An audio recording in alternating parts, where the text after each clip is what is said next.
ಇದು ಯಾವ ಸೊಪ್ಪು, ಏನಿದು, ಏನೋ ಒಂದು ಸೊಪ್ಪು ತೋರಿಸ್ತಾ ಇದ್ದೀನಿ ಅಂತ ನೀವೆಲ್ಲ ಯೋಚನೆ ಮಾಡ್ತಾ ಇದ್ದೀರಾ. ಇದೇನು ಇದ್ರದ್ದು ಅಡ್ವಾಂಟೇಜಸ್ ಏನು, ಇದನ್ನ ಯಾವ್ದಕ್ಕೆ ಯೂಸ್ ಮಾಡ್ತಾರೆ, ಇದು ಯಾವ ಸೊಪ್ಪು, ಇದರಲ್ಲಿ ಏನ್ ಆಯುರ್ವೇದಿಕ್ ಗುಣಗಳಿದೆ ಅಂತ ನೀವೆಲ್ಲಾನು ತಿಳ್ಕೊಬೇಕು ಅಂತಂದ್ರೆ ಈ ವಿಡಿಯೋನ ಫಸ್ಟ್ ಇಂದ ಕೊನೆವರೆಗೂ ನೋಡಿದ್ರೆ ಮಾತ್ರ ನಿಮ್ಗೆ ಕಂಪ್ಲೀಟ್ ಆಗಿ ಇನ್ಫಾರ್ಮೇಶನ್ ಸಿಗುತ್ತೆ ಅಂತಾನೆ ಹೇಳ್ಬೋದು. Hello everyone, welcome back to my YouTube channel. ನನ್ನ ಹೆಸರು ಮಮತಾ ಅಂತ, ಮಮತಾ ಬ್ಲಾಗ್ಸ್ ಅಂತ ಯೂಟ್ಯೂಬ್ ಚಾನಲ್ನ ನಾನು ಸ್ಟಾರ್ಟ್ ಮಾಡಿದ್ದೀನಿ.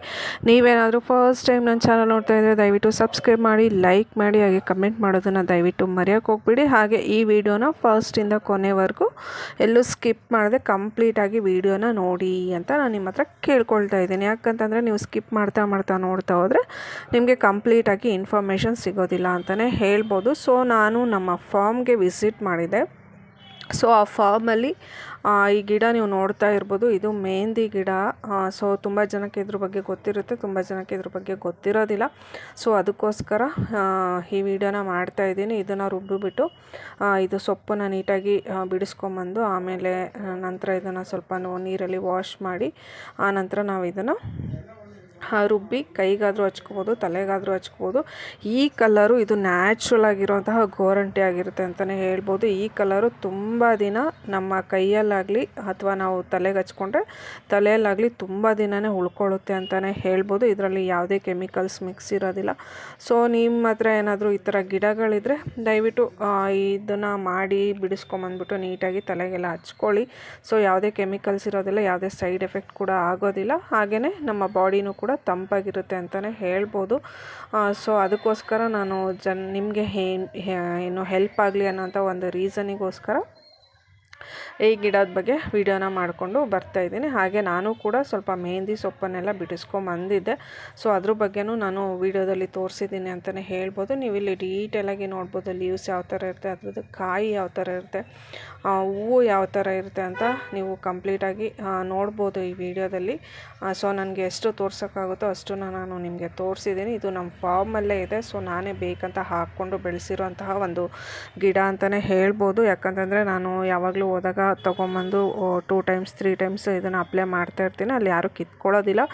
ಸೊ ನಮಗೆ ಅಂತಲೇ ಹಾಕ್ಕೊಂಡಿರೋದು. ಸೊ ನಾವು ಹೋದಾಗೆಲ್ಲ ಅದನ್ನು ನೀಟಾಗಿ ಬಿಡಿಸ್ಕೊಂಬಂದು ಯೂಸ್ ಮಾಡ್ಕೊಳ್ತೀವಿ ಅಂತಲೇ ಹೇಳ್ಬೋದು. ನಂದು ಬಾಡಿ ತುಂಬಾ ಹೀಟ್ ಆಗಿರೋದ್ರಿಂದ, ಹೀಟ್ ಬಾಡಿ ಆಗಿರೋದ್ರಿಂದ ನಾನು ಈ ಮೆಹಂದಿ ಸೊಪ್ಪನ್ನು ಹೋದಾಗೆಲ್ಲನೂ ಮರಿದೇನೆ ಬಿಡಿಸ್ಕೊಂಬಂದು ಅದನ್ನು ನೀಟಾಗಿ ಮಿಕ್ಸಿಯಲ್ಲಿ ಹಾಕಿ ರುಬ್ಬಿ ತಲೆಗೂ ಹಚ್ಕೊಳ್ತೀನಿ. ಹಾಗೆಯೇ ಕೈ ಕಾಲಿಗೆಲ್ಲನೂ ಹಚ್ಕೊಳ್ತೀನಿ. ಅದು ಅಪ್ಲೈ ಮಾಡಿದ್ರೆ ಅರೌಂಡ್ 1.5 ಮಂತ್ಸ್ವರೆಗೂ ಕಲರ್ ಹೋಗೋದೇ ಇಲ್ಲ ಅಂತಲೇ ಹೇಳ್ಬೋದು. ಅದೇ ಥರ ತುಂಬಾ ಚೆನ್ನಾಗಿರುತ್ತೆ. ಕೈಯಲ್ಲಾದರೆ ಸ್ವಲ್ಪ ಹೋಗುತ್ತೆ, ಯಾಕಂತಂದರೆ ನಾವು ಪಾತ್ರೆ ತೊಳೆಯೋದು, ಕೆಲಸ ಮಾಡೋದು ಎಲ್ಲ ಮಾಡ್ತಿರ್ತೀವಿ. ಬಟ್ ತಲೆಯಲ್ಲಂತೂ ತುಂಬಾ ದಿನ ಉಳ್ಕೊಳ್ಳುತ್ತೆ ಅಂತಲೇ ಹೇಳ್ಬೋದು.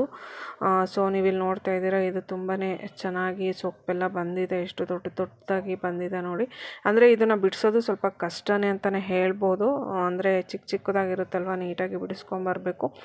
ನಾವು ಒಂದೊಂದು ಸಲ ಏನು ಮಾಡ್ತೀವಿ, ಫುಲ್ ಹರೆ ಕಟ್ ಮಾಡ್ಕೊಂಡು ಬಂದುಬಿಡ್ತೀವಿ.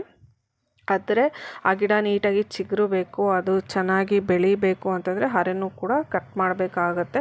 ಸೊ ಆ ಸಂದರ್ಭದಲ್ಲಿ ಗಿಡ ತುಂಬ ಚೆನ್ನಾಗಿ ಬಂದಿಲ್ಲ ಅನ್ನೋಂಥ ಸಂದರ್ಭದಲ್ಲಿ ಆ ಹರೆನ ನೀಟಾಗಿ ಕಟ್ ಮಾಡ್ಕೊಂಬಂದು ಅದರಲ್ಲಿ ಎಷ್ಟು ಎಲೆ ಬರುತ್ತೋ ಅಷ್ಟು ಎಲೆನ ನಾವು ಬಿಡಿಸ್ಕೊಂಡು ಹಾಗೆ ಬೆಳೀಲಿ ಅಂತ ಹೇಳ್ಬಿಟ್ಟು ಹಾಗೆ ಬಿಡ್ತೀವಿ. ಅದು ಮತ್ತೆ ಚಿಗುರುಕೊಂಡು ಈ ಥರ ಒಂದು 3-4 ಮಂತ್ಸ್ಗೆ ಮತ್ತೆ ಎಷ್ಟು ದೊಡ್ಡದಾಗಿ ಬೆಳೆಯುತ್ತೆ ಅಂತಲೇ ಹೇಳ್ಬೋದು.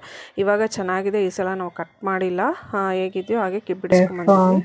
ಮೆಹಂದಿ ಗಿಡ ಎಲ್ಲಾನು ಕಂಪ್ಲೀಟ್ ಆಗಿ ತೋರಿಸಿದ್ದೆ, ಯಾವ ತರ ಇರುತ್ತೆ, ಅದ್ರ ಲೀವ್ಸ್ ಯಾವ ತರ ಇರುತ್ತೆ, ಮತ್ತೆ ಬೀಜಗಳೆಲ್ಲ ಯಾವ ತರ ಇರುತ್ತೆ ಅಂತ ಹೇಳ್ಬಿಟ್ಟು ನಿಮ್ಗೆ ಕಂಪ್ಲೀಟ್ ಆಗಿ ತೋರಿಸಿದೆ. ನಾನು ಫಾರ್ಮ್ ಇಂದ ಇಷ್ಟು ಮೆಹಂದಿ ಸೊಪ್ಪನ್ನ ಕಿತ್ಕೊಂಡ್ ಬಂದಿದ್ದೀನಿ.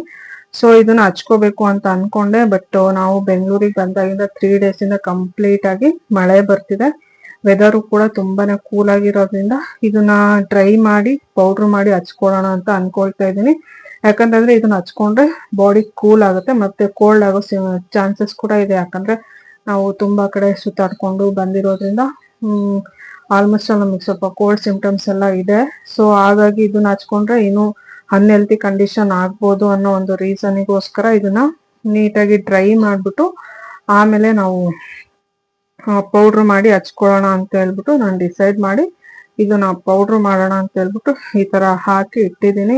ಅಂದ್ರೆ ಮಳೆ ಕೂಡ ಬರ್ತಾ ಇದೆ, ಇದನ್ನ ಒಣಗ್ಸೋದು ಸ್ವಲ್ಪ ಕಷ್ಟನೇ ಇದೆ. ಸೊ ಇದನ್ನ ಹಸಿದ್ ಹಚ್ಕೊಂಡ್ರು ಸೇಮ್ ಕಲರು ಎಲ್ಲಾನು ಅದೇ ತರ ಬರುತ್ತೆ. ಇದನ್ನ ಡ್ರೈ ಮಾಡಿ ಪೌಡ್ರ್ ಮಾಡಿ ಹಚ್ಕೊಂಡ್ರು ಕೂಡ ಸೇಮ್ ಏನು ಹಸಿದ್ ಹಚ್ಕೊಂಡ್ರೆ ಯಾವ ತರ ಇರುತ್ತೋ ಅದೇ ತರ ಇರುತ್ತೆ. ಯಾಕಂದ್ರೆ ನಾವು ಆಲ್ಮೋಸ್ಟ್ ಟ್ರೈ ಮಾಡಿದೀವಿ. ಟೈಮ್ಸ್ ಜಾಸ್ತಿ ತಗೊಂಡ್ಬಂದಿರ್ತೀವಿ, ಅರ್ಧ ಯೂಸ್ ಮಾಡಿರ್ತೀವಿ, ಇನ್ನ ಮಿಕ್ಕಿದನ್ನ ನಮ್ಗೆ ಯೂಸ್ ಮಾಡಕ್ ಆಗಿರಲ್ಲ. ಸೊ ಅದನ್ನ ಏನ್ ಮಾಡ್ತೀವಿ, ಡ್ರೈ ಮಾಡಿ ನೀಟಾಗಿ ಪೌಡ್ರನ್ನ ಯೂಸ್ ಮಾಡ್ಬೋದು. ಸೊ ಅದರಲ್ಲಿ ಏನು ತಪ್ಪಿಲ್ಲ. ಸೊ ಅದಕ್ಕೋಸ್ಕರ ನಾನು ನಿಮ್ ಜೊತೆ ಇದನ್ನ ಶೇರ್ ಮಾಡ್ಕೊಳ್ತಾ ಇದ್ದೀನಿ. ಇದು ಫುಲ್ ಕಂಪ್ಲೀಟ್ ಆಗಿ ಡ್ರೈ ಮಾಡಿ ಪೌಡ್ರ್ ಮಾಡಿ ಆ ಪೌಡ್ರನ್ನ ಯೂಸ್ ಮಾಡಿದಾಗ ನಾನು ನಿಮ್ ಜೊತೆ ಯಾವ ತರ ಕಲರ್ ಬಂತು, ಪೌಡ್ರನ್ನ ಯಾವ ತರ ಮಾಡಿದೆ, ಕಲರ್ ಯಾವ ತರ ಬಂತು, ಯಾವ ತರ ಯೂಸ್ ಮಾಡೋದು ಅನ್ನೋದನ್ನ ನಾನು ಅದನ್ನು ಕೂಡ ನನ್ನ ಮುಂದಿನ ವಿಡಿಯೋದಲ್ಲಿ ನಿಮ್ ಜೊತೆ ಶೇರ್ ಮಾಡ್ಕೊಳ್ತೀನಿ. ಬಟ್ ಇವತ್ತಿನ ವಿಡಿಯೋ ಇದಾಗಿದೆ. ಸೊ ಇದು ಕೂಡ ನಿಮ್ಗೆ ಇನ್ಫಾರ್ಮೇಟಿವ್ ವಿಡಿಯೋ ಆಗಿರುತ್ತೆ ಅಂತ ನಾನು ಭಾವಿಸ್ತೀನಿ. ಯಾಕಂತಂದ್ರೆ ಕೆಲವರಿಗೆ ಗಿಡ ನೋಡಿರ್ತಾರೆ, ಯಾವ ತರ ಯೂಸ್ ಮಾಡೋದು ಅಂತಾನು ಗೊತ್ತಿರಲ್ಲ. ಇನ್ನು ಕೆಲವರು ಗಿಡನೇ ನೋಡಿರೋದಿಲ್ಲ, ಅದ್ರ ಬಗ್ಗೆ ಗೊತ್ತೂ ಇರೋದಿಲ್ಲ, ಐಡಿಯಾನು ಇರೋದಿಲ್ಲ. ಸೊ ಅಂತವ್ರಿಗೆ ಒಂದು ಇನ್ಫಾರ್ಮೇಟಿವ್ ವಿಡಿಯೋ ಆಗಿರುತ್ತೆ ಅಂತ ನಾನು ಭಾವಿಸ್ತಾ ಇದ್ದೀನಿ. Thanks for watching. See you in the next blog. ಧನ್ಯವಾದಗಳು.